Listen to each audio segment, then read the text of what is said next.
chaos steps Vincent Guerrero. Guerrero wasn't some elite general in a fancy wig. He was the son of a mixed race mule driver, Afro-Indigenous on his father's side, Indigenous on his mother's. In other words, he looked a lot more like the people Spain wanted to keep at the bottom than the ones writing laws at the top, and he did not care. Guerrero joined the independence movement under Jose Maria Morelos, another Afro-Indigenous revolutionary priest. After Morelos was executed, Guerrero basically said, fine, I'll just keep this whole war going by myself.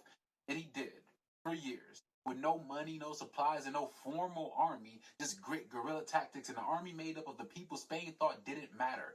Peasants, indigenous fighters, and Afro-Mexicans. Spain kept sending armies to crush him. Guerrero kept coming back. He was like the Fast and Furious franchise. No matter how many times he thought it was over, somehow there was always another one.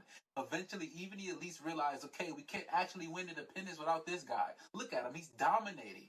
So Guerrero forced him to the table. By 1821, he helped broker the deal that ended 3 centuries of Spanish rule. But here's the thing, Guerrero fought for equality as well. He's one of the only leaders saying out loud that the new Mexico had to recognize all races as equal. And when he became Mexico's second president in 1829, he put his money where his mouth was.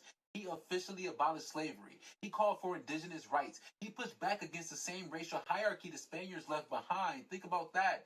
Mexico had a black president before the United States even had a civil war. That's a headline right there all by itself. But here's where the story takes a sharp turn. The elites, the light-skinned, wealthy Creoles hated him. They hated his politics, his background, his skin. They saw him as too radical, too mixed, too much, too black. Sound familiar? So in 1831, Guerrero was betrayed, captured, and executed by firing squad. His legacy swept under the rug. Today, you'll see streets named after him. Even the entire state of Guerrero, but ask the average Mexican about his African roots.